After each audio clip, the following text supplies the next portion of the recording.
만약에 어떤 회사의 핵심 본업 영업이익이 10% 가까이 빠졌는데도 주식시장에서 가장 주목받는 미래 모빌리티나 로봇 성장주로 꼽힌다면 여러분은 당장 도망가시겠습니까? 아니면 투자금을 더 넣으시겠습니까? 상식적으로 들으면 진짜 앞뒤가 안 맞는 이야기 같죠? 네, 완전히 모순이잖아요. 근데 오늘 저희가 깊이 파헤쳐볼 이 기업, 바로 현대위아의 최근 성적표가 정확히 이렇습니다. 맞아요. 수치를 보면 진짜 흥미롭습니다. 2026 1분기 잠정 실적을 보면요. 매출은 2조 1,793억 원으로 작년 동기 대비 한 5.7% 늘었고요. 영업이익은 516억 원으로 6.2% 증가했습니다. 겉보기엔 그저 평범하고 무난한 숫자거든요. 근데 그 평범해 보이는 겉껍질을 딱 벗기고 내부를 들여다보면요. 완전히 상반된 두 가지 흐름이 엄청 맹렬하게 충돌하고 있습니다. 아까 본업 이익이 빠졌다고 하셨잖아요. 네네, 핵심 본업이 빠졌죠. 맞습니다. 현대위아의 정체성 그 자체였던 자동차 부품 부문 영업이익은 9.7%나 감소했어요.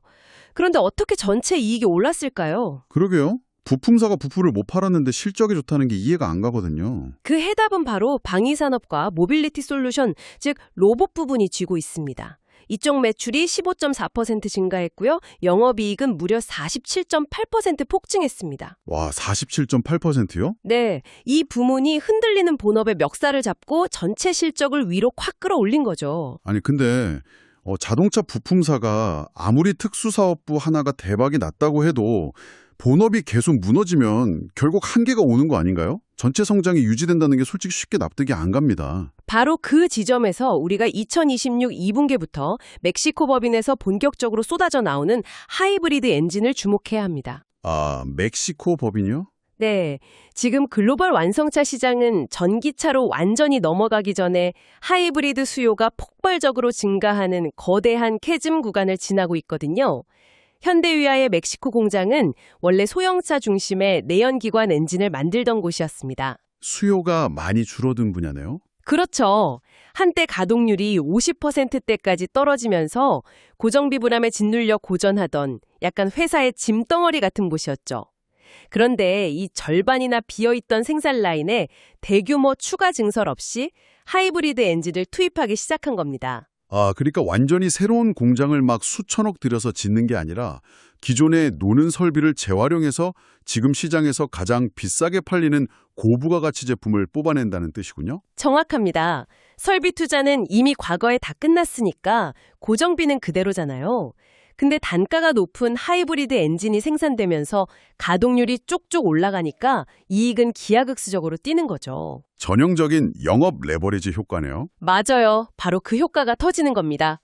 이것이 하락하던 자동차 부품 사업의 수익성을 단숨에 반등시키는 결정적인 트리거가 되는 거고요. 듣고 보니 이 하이브리드 엔진은 단순히 생명을 연장하는 산소호흡기라기보다는 회사가 완전한 전기차 시대로 넘어갈 때까지 재무적인 충격을 딱 막아주는 아주 튼튼한 완충장치 역할을 하는 거네요. 네, 막대한 현금을 벌어다주는 캐시브리지라고 볼 수 있죠. 그렇다면 이 징검다리를 건너서 현대위아가 도달하려는 진짜 최종 목적지는 대체 어디입니까? 최종 목적지는 바로 자동차의 혈관과 체온을 통제하는 전기차 통합 열관리 시스템입니다. 줄여서 ITMS라고 부르죠. ITMS. 아, CS2016에서 공개했던 그 기술 말하는 거군요. 네, 맞습니다. 현대위아가 CES 2026에서 공개한 부품들의 스펙을 자세히 보면 회사의 사활을 이 기술에 걸었다는 걸 확실히 알 수 있습니다. 기존 내연기관차는 엔진 자체가 엄청나게 거대한 난로잖아요. 그렇죠. 그 폐열을 그냥 실내로 불어넣기만 하면 겨울철 난방이 공짜로 해결됐으니까요. 네네. 근데 전기차는 엔진이 없으니까 그 열을 만들어내려면 배터리를 생으로 갉아먹어야 합니다. 아, 그래서 겨울에 전기차 히터 틀면 주행거리가 뚝뚝 떨어지는 거군요? 바로 그겁니다. 게다가 배터리 자체도 고속 충전을 하거나 고속으로 달릴 때는 막 열을 식혀줘야 하고요. 반대로 너무 추울 때는 적정 온도로 데워줘야 제 성능을 내거든요. 그냥 단순한 에어컨이나 히터 수준이 아니네요? 완전 다릅니다. 전기차에서 열 관리라는 건 제한된 배터리 에너지를 구동, 실내 냉난방, 그리고 배터리 컨디셔닝에 미리초 단위로 얼마나 낭비 없이 쪼개서 분배하느냐의 싸움입니다. 차량의 주행거리, 즉 전기차의 핵심 생명력과 직결되는 아주 중요한 기술이죠. 그렇군요. 그래서 현대위아가 이번에 내놓은 무기가 그 데카밸브라는 거군요. 네, 핵심 중의 핵심입니다. 제가 수치를 보니까 총 10개의 포트로 구성된 데카밸브 기술을 적용해서 부품 수를 무려 30%나 줄이고 공간 활용성을 15% 개선했다고 나오더라고요. 이게 정확히 자동차 안에서 어떤 역할을 하는 건가요? 데카밸브를 복잡한 철도망의 중앙 통제소라고 생각하시면 이해하기 쉽습니다. 예전에는 배터리용 배관, 모터용 배관, 실내 공조용 배관과 펌프가 각각 다 따로 존재했거든요. 배관이 다 따로 있으면 공간도 엄청 차지하고 무겁겠네요. 그렇죠. 낭비가 심했죠. 그런데 10개의 구멍이 뚫린 이 똑똑한 밸브 하나가 뜨거운 냉각수와 차가운 냉각수를 배터리, 모터, 실내로 가장 효율적인 경로를 계상해서 동시에 쏴주는 겁니다. 와, 밸브 하나로 다 통제한다고요? 네, 배관이 이리저리 복잡하게 꼬일 필요가 없으니까 전체 부품을 30%나 뜯어낼 수 있었던 거고요. 여기에 같이 공개된 쿨링 모듈은 두께를 20% 줄이면서 무게도 7%나 덜어냈습니다. 그리고 슬림 HVAC는 아예 높이를 30% 이상 축소해버렸죠. 대박이네요. 전기차는 무조건 무게가 가벼워질수록 그리고 여유 공간이 많아질수록 효율이 올라가니까 완성차 업체들 입장에서는 군침이 돌 수밖에 없는 스펙입니다. 맞아요. 그래서 이미 기아의 목적 기반 차량인 PV5에 이 시스템이 공급되고 있고요. 2027년에는 대형 모델인 PV7까지 확장된다는 팩트도 확인됐죠. 아, 이미 적용이 되고 있군요. 그런데 전문가님, 여기서 아주 현실적인 의문이 하나 듭니다.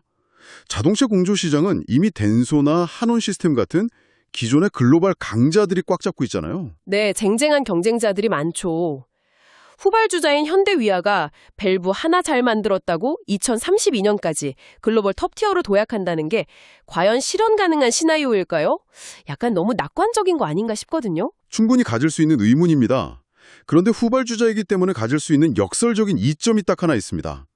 바로 레거시, 즉 과거의 유산에 얽매일 필요가 없다는 점이죠. 레거시가 없다는 게 왜 장점이죠? 기존 공조업체들은 내연기관 시대부터 수십 년간 만들어 오던 개별 부품들을 그냥 조합하고 이어붙이는 방식에 머물러 있는 경우가 많거든요. 매몰 비용이 있으니까요.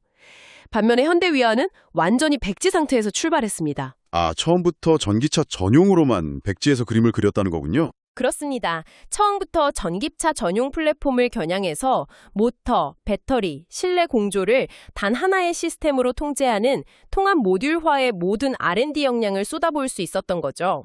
게다가 현대차그룹이라는 엄청난 캡티브 마켓, 즉 안정적인 내부 시장이 존재하잖아요. 형님 회사가 확실하게 사준다는 거네요. 네, 차세대 전기차 플랫폼인 EM 등에 탑재되면서 대량 생산 노하우랑 엄청난 실주행 데이터를 쌓게 될 겁니다. 이 검증된 트랙 레코드 자체가 나중에 글로벌 완성차 업체들을 설득할 수 있는 가장 강력한 무기가 되는 거죠. 그러니까 백지 상태에서 시작한 게 오히려 전기차 맞춤형 시스템을 처음부터 완벽하게 설계할 수 있는 원동력이 되었다는 거네요. 열관리 시스템과 로봇이라는 미래 비전은 이제 충분히 납득했습니다.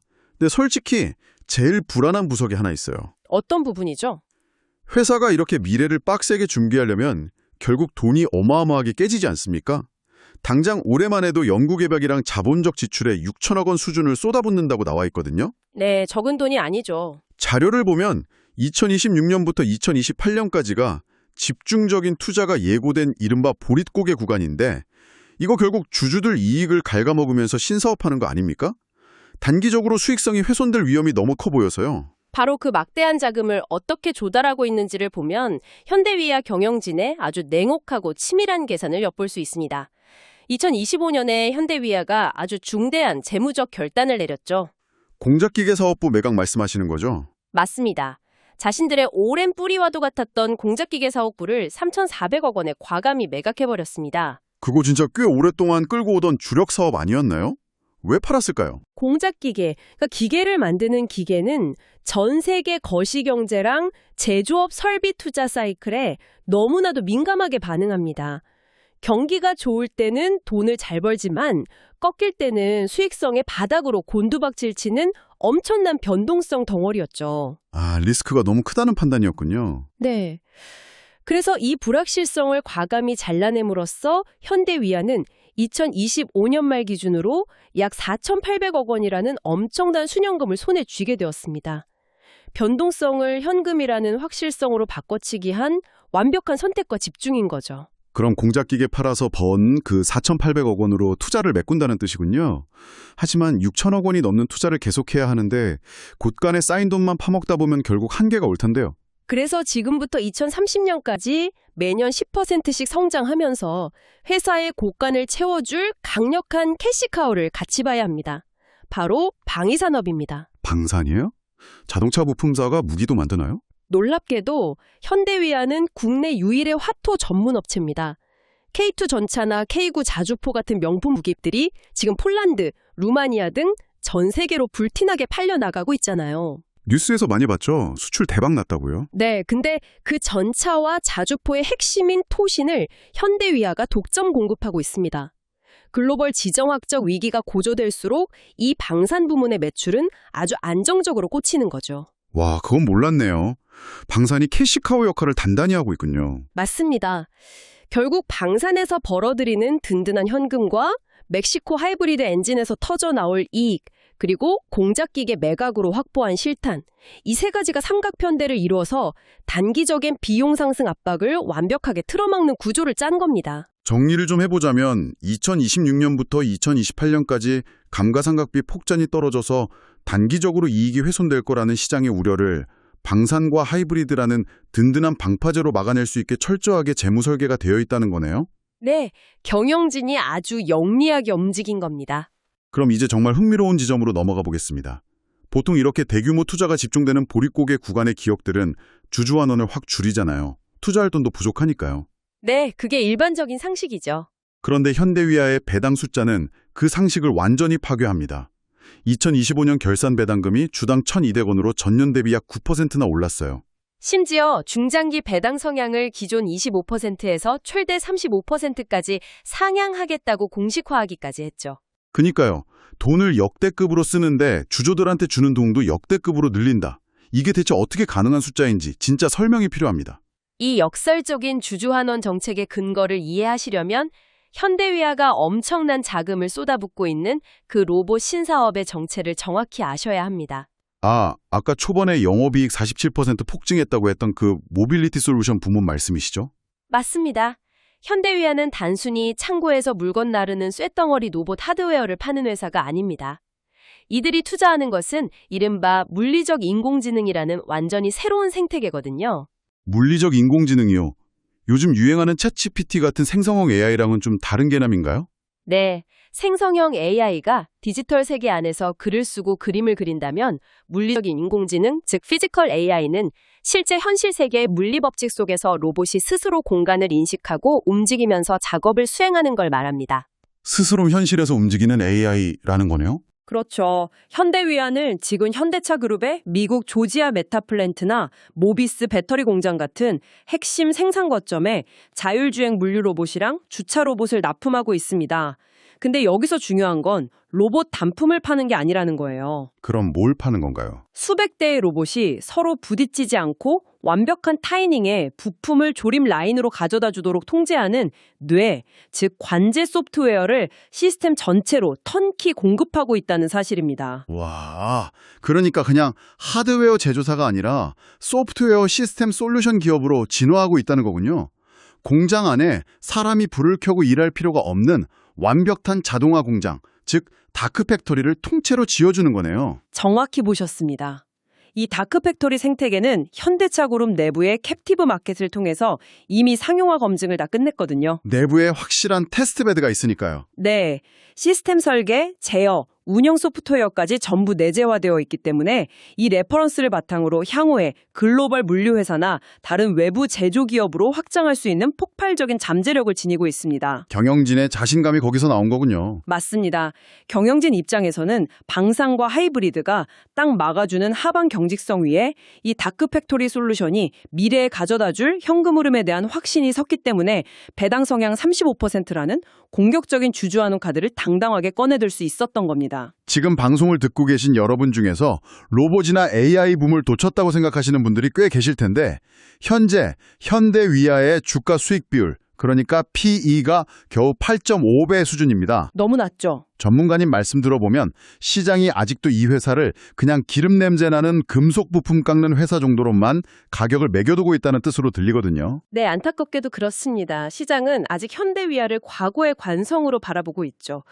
전통적인 자동차 부품사라는 카테고리에 묶여있기 때문에 8.5배라는 밸류에이션에 갇혀있는 겁니다. 재평가가 시급하네요. 네, 하지만 오늘 우리가 확인한 1분기 로봇 사업의 47.8% 이익 성장률, 그리고 3,400억 원의 공작기계 매각 결단, 통합 열관리 시스템의 고도화가 의미하는 바는 아주 명확합니다. 완전히 다른 회사가 되었다는 거죠? 맞아요. 로보틱스와 다크 팩토리 소프트웨어 솔루션, 그리고 전기차 열관리 시스템이라는 두 개의 거대한 축을 가진 새로운 기업으로 그 정체성이 시장에서 온전히 인정받는 순간 이 8.5배라는 꼬리표는 과거의 유물로 남게 될 것입니다. 오늘 저희가 살펴본 향대위아의 수많은 숫자들, 본업이 꺾였음에도 전체 이익을 견인한 방위산업과 물류로봇의 이익 성장, 단호했던 공작기계 매각, 주당 1,200원으로 오른 배당금, 그리고 부품을 30%나 줄여버린 영리한 데카밸브까지. 이 수치들은 단순한 분기 실적 브리핑이 아니네요. 네, 절대 아니죠. 뼈를 깎는 체질 개선의 결과물입니다. 전통적인 제조업의 한복판에 있던 회사가 스스로 허물을 벗고 물리적 인공지능과 소프트웨어 기반의 모빌리티 생태계로 진화해 나가는 거대한 패러다임 시프트의 생생한 현장 기록이라고 봐야 합니다. 드디어 막연한 비전을 넘어서 재무제표상의 숫자로, 그리고 미국 조지아 현장에서 실제 굴러가는 로봇들로 증명되기 시작했다는 게 정말 놀랍습니다. 시장의 선입견과 실제 기업의 가치 사이에서 발생하는 이 거대한 간극이야말로 투자자들에게는 가장 흥미로운 관전 포인트가 될 거라고 확신합니다. 여러분은 자동차 부품사라는 단어를 들으면 아직도 기름이 잔뜩 묻은 쇳덩어리와 시끄러운 컨베이어 벨트를 떠올리시나요? 하지만 이제 그 단어의 의미는 사람 없이 어둠 속에서 스스로 판단하고 움직이는 다크팩토리의 관제 시스템과 한치의 오차 없이 에너지를 통제하는 똑똑한 밸브로 바뀌고 있습니다.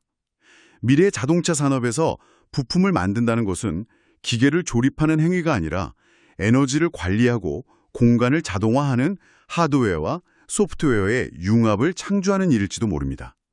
오늘 우리가 들여다본 이 숫자들은 그 거대한 변화가 이미 우리 곁에서 시작되었음을 묵묵히 증명하고 있습니다.